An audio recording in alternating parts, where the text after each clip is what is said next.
국민의힘의 대표를 지내본 사람 입장에서 매력적인 제안으로 받아들이지는 않습니다. 물론 네. 오세훈 시장은 저랑 정말 친하고 저를 아껴주시는 분이기 때문에 그 선의를 의심하거나 이럴 수는 없지만은 매력적인 제안은 하지 않습니다.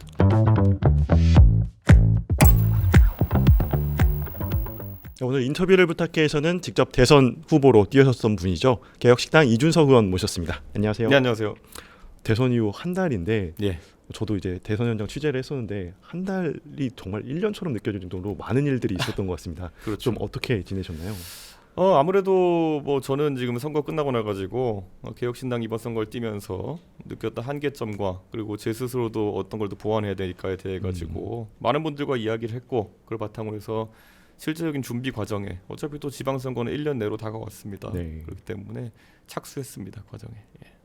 뭐 사실 워낙 바쁜 일정들을 또 최근에 좀 지역구에서도 좀 소화를 하시는 것 같은데 네. 지역구에서는 좀 어떤 활동에 좀 집중을 하셨나요? 뭐 지역구야 원래 지역 국회의원이면은 네. 항상 관리를 하는 것이고요. 그리고 또 민원이나 이런 것들도 듣기 위해서 많이 이제 노력을 하고 있고 무엇보다도 그거를 원래 20만 명 가까운 지역 구민과 소통하기 위해서는 체계화가 중요합니다. 그래서 그 체계화하기 위한 전산화 뭐 이런 것들 제가 작업을 하고 있었습니다.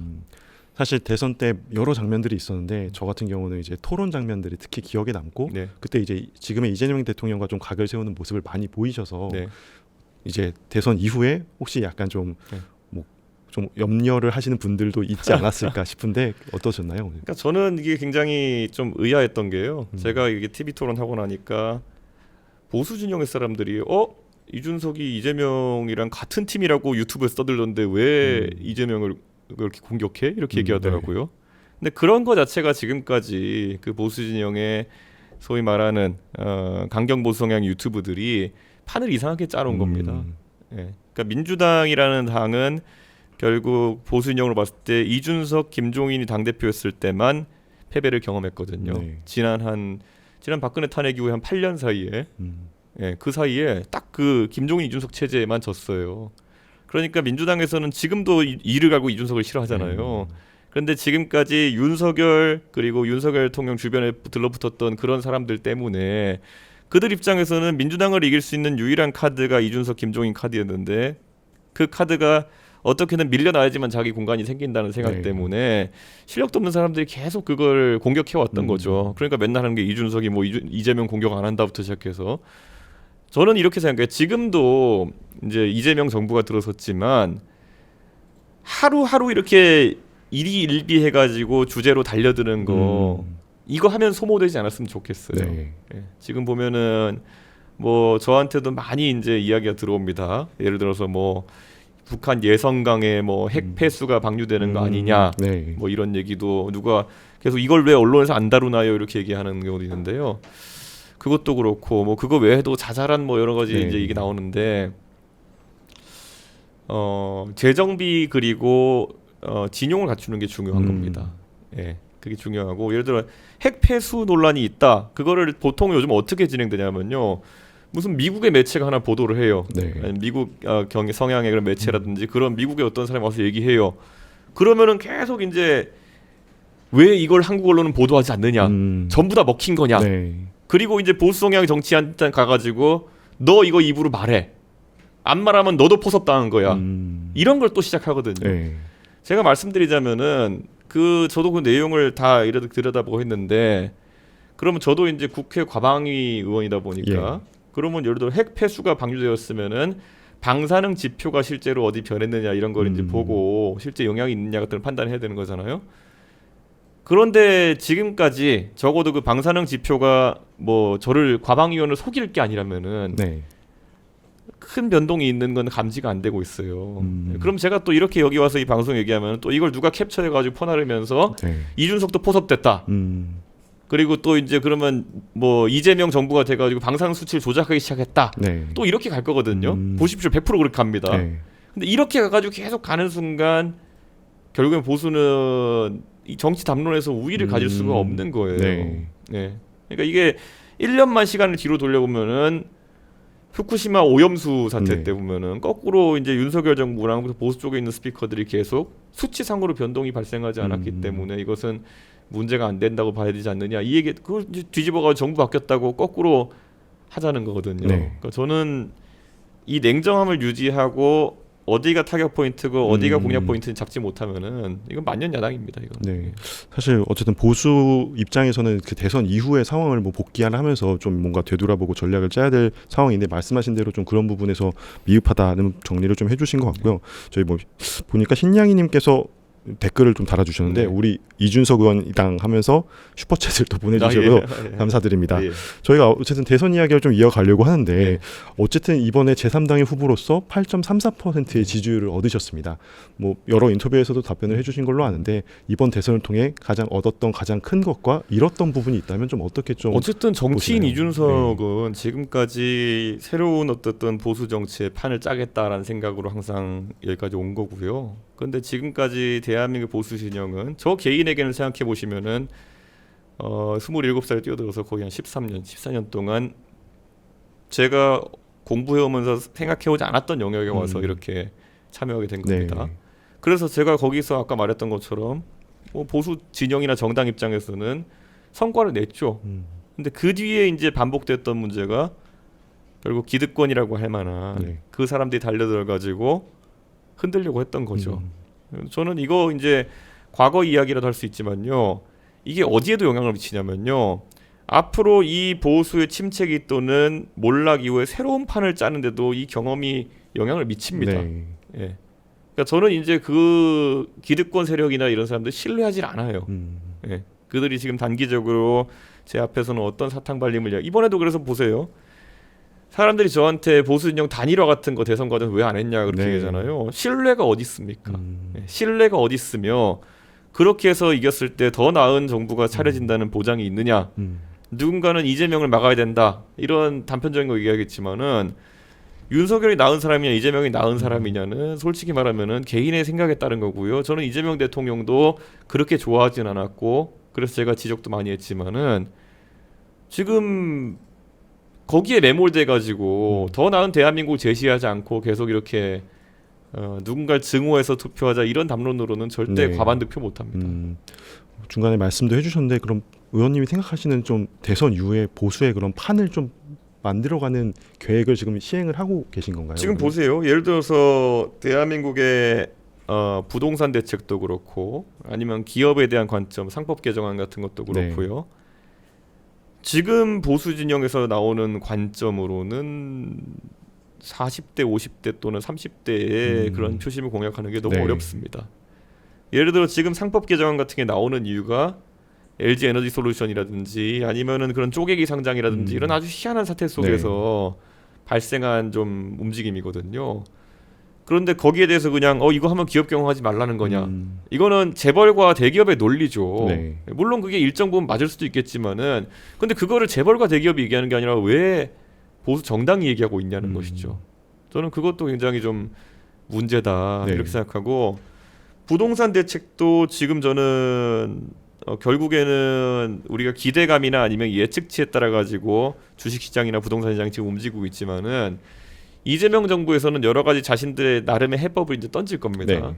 여기서 이제 문재인 정부에서는 세금으로 때려잡기를 많이 갔던 거고요. 지금 이재명 정부에서는 대출 규제로 때려잡기 그렇죠. 예. 이제 들어간 거거든요. 사실 이거는 보수 정권이 등장해도 사실상 이 두 가지를 염두에 두고 움직일 수밖에 없는 네. 거거든요. 근데 사실 지금 이재명 정부가 부동산 때문에 아주 큰 타격을 입을 것이다라는 지나친 낙관론이 벌써 이제 보수 진영에 팽배하고 있어요. 네. 그런데요, 이거는 좀 봐야 되는 게 코로나 때 이제 지원금을 엄청나게 풀면서 거기다가 저리를 가져가면서 그렇게 가져갔던 정책에서는 부동산 폭등이 이제 문재인 정부 시절에 서울에 따블라고 이렇게 네. 얘기했지만요. 지금은 진짜 돈이 없는 상태인 건 맞습니다.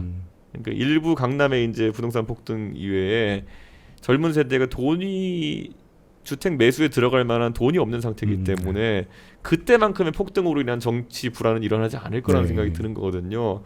대신 이제 이재명 정부에서 이런 대출 규제를 하면서 충분히 본인이 6억 이상의 대출을 부담할 수 있는 사람들이 갑자기 네. 집을 사지 못하게 된 이런 정도의 이제 불만이 이제 많이 터져 나올 텐데요.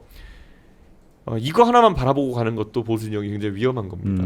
예. 그러니까 저는 지금 굉장히 준비된 정책들을 내놓으려고 하는 그런 이재명 정부에 비해 가지고 피상적인 아니면은 아주 그냥 산발적인 대응을 해가지고는 지방선거 1년 앞으로 다가왔는데 큰 반전을 만들기 어렵다. 네. 그런 생각입니다.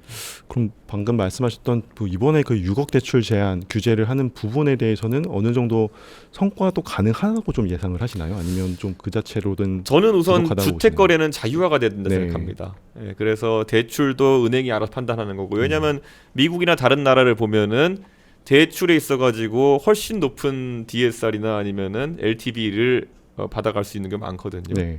예, 그리고 이제 그건 물론 모기지와 함께 영모기지나 이런 것들이 발달했기 때문에 주택의 개념 자체가 좀 다른 것이기도 한데요. 우리나라 어쨌든 그런 규제가 너무 많다라는 인식엔 공감하고요. 또 똘똘한 한 채 때문에 저는 문제가 많이 생긴다 네. 이렇게 생각합니다. 그래서 그 똘똘한 한 채를 없애기 위해서는 다주택 보유에 대한 규제를 좀 없애야 된다. 그리고 우리가 가계부채에 대한 얘기를 많이 하잖아요. 그렇죠. 예. 근데 가계부채가 많을 수밖에 없는 이유는 우리가 임대사업자의 공급을 민간에 다 맡겨놨기 때문입니다. 대한민국 공급 때는 임대 대부분이 개인이 전세나 월세로 그냥 물량을 푸는 거거든요. 그렇기 때문에 그 부채가 다 그거 사는데 들어가는 부채가 네. 전부 다 이제 가계부채로 잡힐 수밖에 없는 거 아닙니까? 외국처럼 임대사업자들이 좀 더 활성화되게 되면 좀 대규모 임대사업자 활성화되게 되면은 그들이 부채 내는 거니까 그거는 가계부채가 아니죠. 네. 그걸 사기 위해서.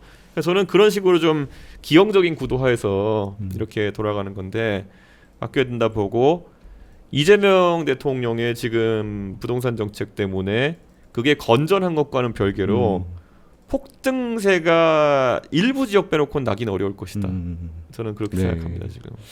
알겠습니다. 이게 좋은 정책이라는 얘기가 절대 아닙니다. 네. 왜냐하면 주택 거래가 좀 더 자유화되고 집 갈아타는 게 쉬워야 되고 생애 주기에 맞춰가지고 거래가 돼야 되는데 그게 막혀 있는 상황에서 그렇죠. 네. 가격만 통제하는 거거든요. 예. 앞서 좀 답변 중에 그 일단 단일화 과정 대선에서의 단일화 과정 언급하시면서 신뢰가 없으면 이루어지기 어렵다라는 얘기도 하셨는데 네. 사실 뉴스가 굉장히 많았어요. 뭐 여러 가지 좀 제안을 뭐 어떻게 보면 좀 솔깃할 수 있는 제안도 해주셨을 것 같은데 솔깃할 제한이 없어요. 전혀 느낌이 뭘 보셨을 때는 솔깃하겠습니까? 예를 들어 저한테 뭐 뭘 제안했는지도 잘 모르겠지만은 네.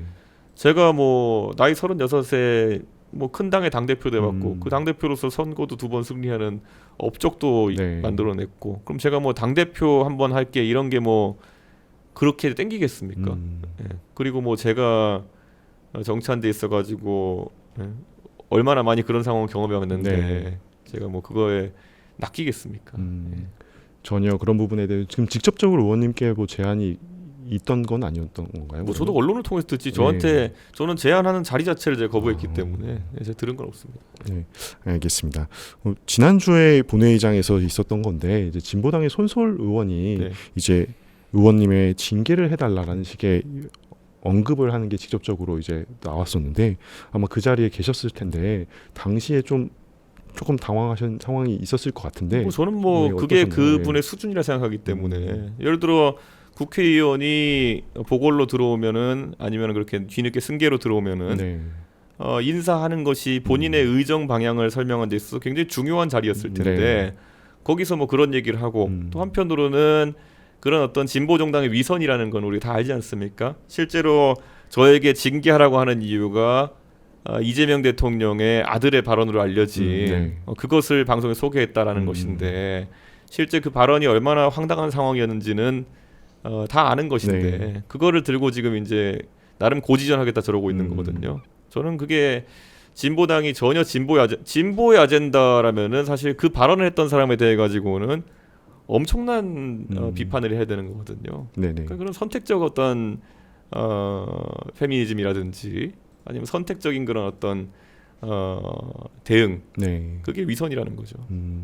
사실 그 당시 토론 발언 자체가 그 이후에도 많이 좀 회자가 되긴 했었는데 전형적인 스피커 예. 공격이죠. 그러니까 저는 그 안에서 지금까지 대한민국 대선 전국에서 뭐 돼지 발정제 얘기를 우리가 못 들어본 것도 아니고 그리고 또 지난번에 국민의힘 경선에서는 뭐 한동훈 전 대표는 다른 사람의 발언을 소개하면서 네. 뭐 춘향이 어떻게 하는 거 아니냐 뭐 이런 거 비속어에 해당하는 발언을 소개하기도 했고요. 네.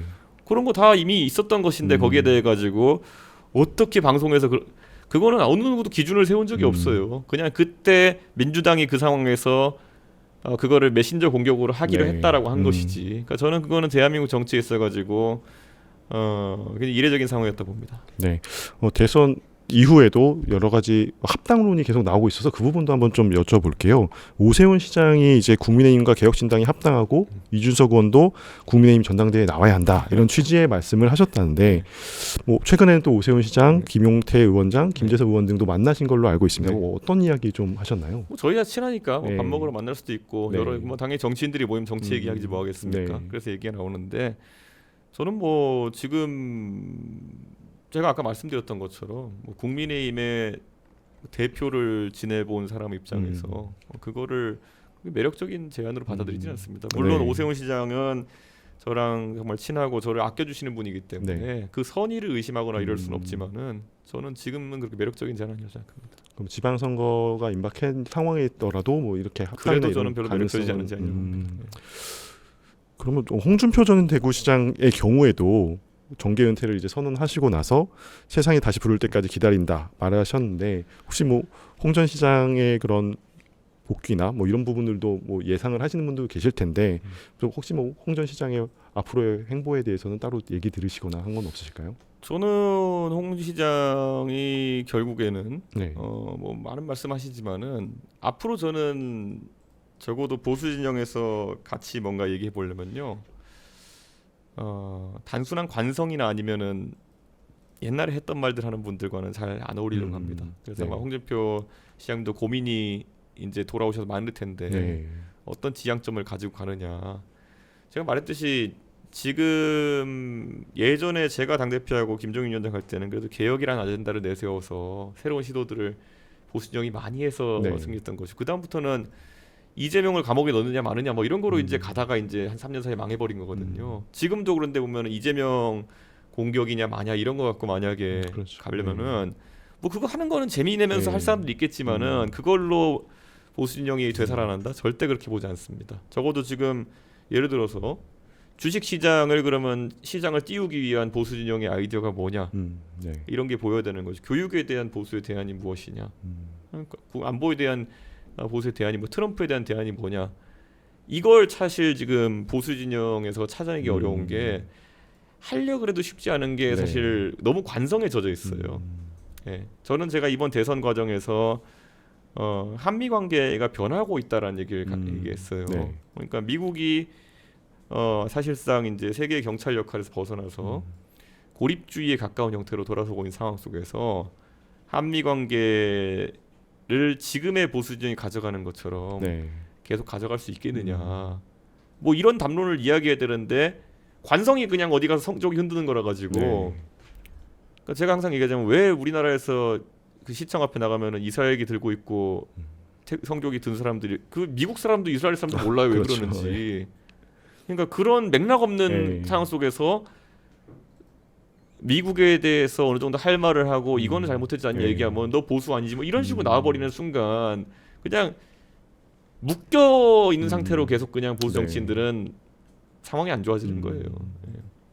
의원님 말씀 들으니까 사실 보수 쪽에 그런 고민들이 많이 느껴지는데 네. 사실 아무래도 이재명 정권 초다 보니까 사실 보수 쪽에서 아젠다를 이끌어가기 좀 어려운 환경이라고 생각은 됩니다. 그래서 좀 의원님 생각하시는 방식 어떻게 좀 앞으로 좀 그런 아젠다들을 좀 이끌어갈지. 저는 그래서 예. 저변을 넓히는 게 제일 예. 중요하다 보고요. 그래서 그게 마련되는 순간부터 메시지가 먹히는 것이지. 지금은 보수 진영에서 뭐 산발적으로 네. 뭐 지금 뭐 장관 인사한다 해서 거기서 뭐 한 마디씩 던지고 이런 거 크게 의미가 없습니다. 네. 예. 그러니까 그거는 메시저의 소모밖에 안 되는 거고요. 결국에는 그 타이밍을 잡는 게 굉장히 중요하다. 네. 예. 그리고 아젠다가 뭐냐를 잡는 게 되게 중요한데 그거야 뭐 저희 영업 비밀이니까. 예. 알겠습니다.